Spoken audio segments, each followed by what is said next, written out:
안녕하세요. 마지막 순간까지 최고의 플레이로 짜릿한 감동을 안겨준 스포츠 스타들의 일대기를 조명하는 농구 전문 채널 버저비터입니다. 오늘은 NBA의 전설적인 센터 윌트 체인벌린에 대해 얘기해볼까 합니다. 상대팀과 신체가 가장 맞닿는 운동 중 하나인 농구 경기에서 14년 동안 단 한 번도 퇴장을 당하지 않은 선수가 있다면 믿으시겠습니까? 그리고 그 선수가 역대 NBA 선수 중 유일하게 3만 득점, 2만 리바운드를 달성한 기록 보유자라면 또한 믿으시겠습니까? 기록 제조기라 불릴 정도로 수많은 대기록을 작성한 윌트 체인벌린. 공격에 있어서만큼은 정말 만능인 선수였는데요. 그가 사용하는 필살기는 레이다운인데 장신을 활용하여 공을 골대에서 직접 내려두기 때문에 블록이 불가능했습니다.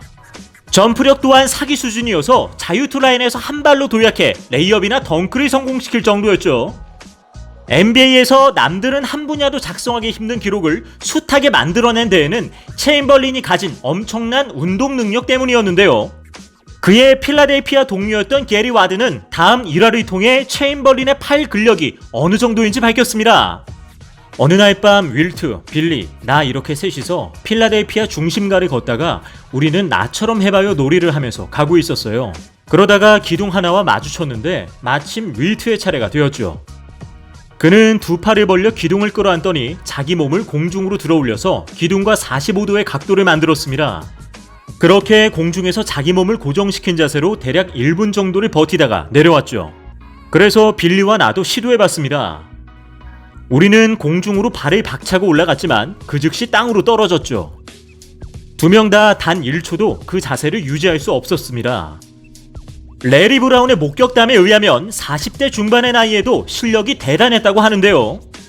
배구 홍보차 LA에 방문해 연습 경기 중인 매직 존슨의 공을 재미삼아 블록했고, 이에 존슨이 도발하자 그는 매직 존슨과 카림 압둘자바 등을 비롯한 레이커스 주전 선수들의 레이업을 모두 블록하며 단 한 번의 골 및 득점도 허용하지 않았다고 합니다. 체인벌린은 7피트 1인치의 신장을 가졌으며 전성기 때는 몸무게가 275파운드에 달했습니다. 이처럼 우람한 신체의 소유자였음에도 불구하고 그는 만능이라고 할 만큼 뛰어난 운동 능력을 보여줬는데요. 이 괴물 같은 선수에게도 라이벌이 있었으니 그는 바로 빌 러셀. 둘은 10년 동안 무려 142경기에나 맞대결을 펼쳤습니다. 정말 징글징글하죠. 1대1 매치업에서 압도적으로 체인벌린이 앞섰고, 개인 통산 득점에서도 러셀이 15.08점, 체인벌린이 30.07점으로 2배 이상 차이가 났습니다. 이 때문에 한때 러셀은 이렇게 말한 적이 있습니다. 체인벌린을 막을 방법은 라커룸에 묶어두거나 아니면 총으로 쏴버리는 것밖에 없어. 이 추세로 가다간 한 경기에 100점도 올릴 테니까. 이러한 러셀의 우려는 곧 현실이 되었습니다. 1932년 3월 3일 필라델피아 워리어스는 뉴욕 닉스와의 정규 경기에서 169대 147로 승리합니다. 이때 필라델피아의 169점 중 100점이 체인벌린에 의해 작성되었죠. 한 경기 100득점의 기록은 NBA 역사상 전무후무한 기록인데요. 당일 체인벌린은 필드골 36개로 72득점을, 자유투 28개로 28득점을 쓸어 담았는데, 만약 당시에 3점 슛 제로가 있었다면 100점을 훨씬 초과했을지도 모릅니다. 더욱 놀라운 점은 그가 단순히 골만 넣는 게 아니라 25리바운드, 2어시스트까지 기록했다는 것인데요. 당시 평균 득점 2위는 31.6점을 기록한 윌트 벨람이었고, 체인벌린은 50.4점을 기록했죠. NBA 역사상 1위와 2위의 평균 점수차가 20점 가까이 난 것 또한 처음 있는 일이었습니다. 그럼 라이벌이었던 러셀과의 상대 전적은 어땠을까요? 체인벌린은 러셀을 상대로 한 경기에서 평균 28.7득점, 28.7리바운드를 기록하고도 57승 85패로 열세였습니다. 러셀처럼 팀과 시너지 효과를 내어 승리를 이끌어내지는 못했죠. 그래서 화려한 개인 기록에 비해 우승 전적은 적은 편이었습니다.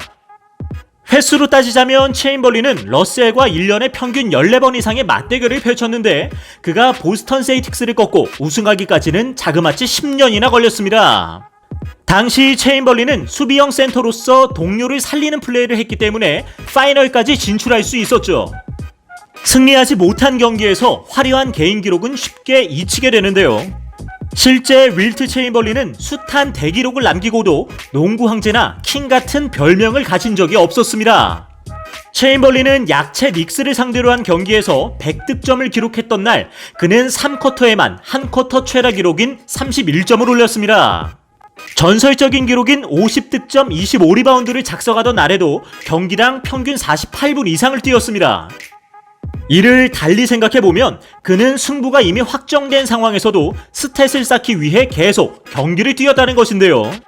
동료의 슛 기회는 물론이고 벤치 멤버들의 출전 기회까지 독식했던 셈이죠. 실제로 그는 자신의 개인 기록에 굉장히 민감한 편이었습니다.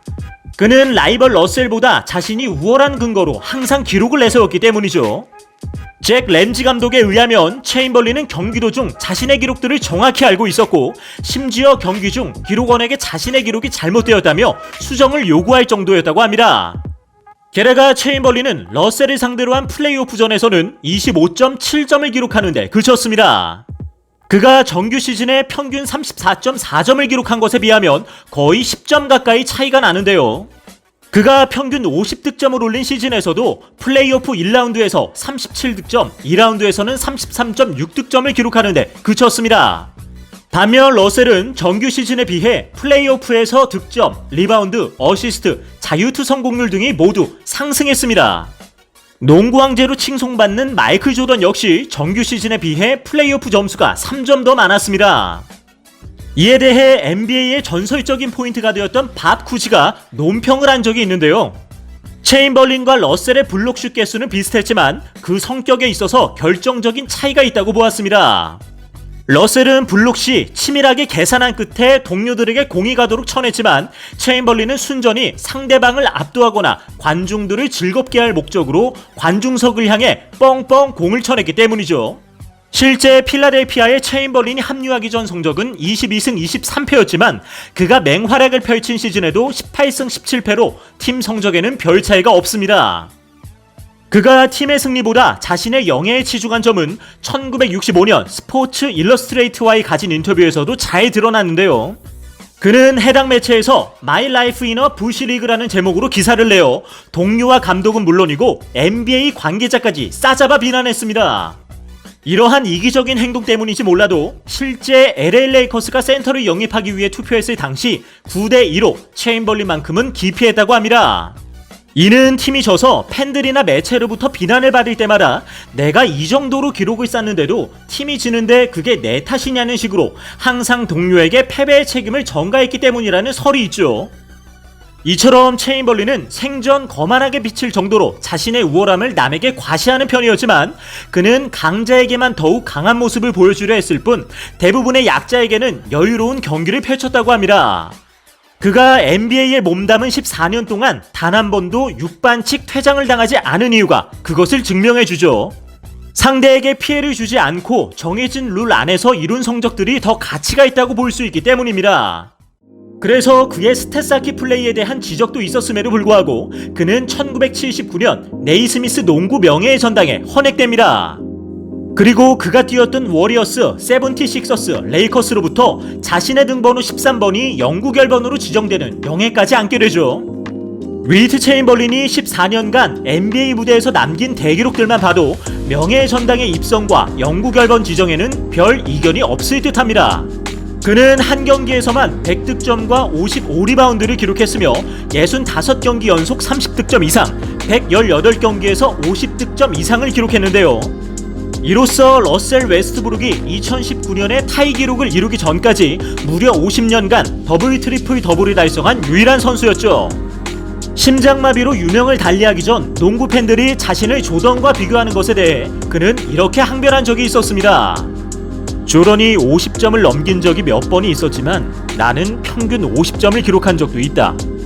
지금까지 NBA의 전설적인 센터 윌트 체인벌린에 대해 살펴보았습니다. 오늘의 주제와 관련하여 더 궁금하신 점이 있다면 하단 고정 댓글에 있는 오픈 채팅을 사용하여 언제든지 문의해 주십시오. 저희 버저비터는 더 흥미로운 내용으로 다시 인사드리겠습니다. 시청해 주셔서 감사합니다.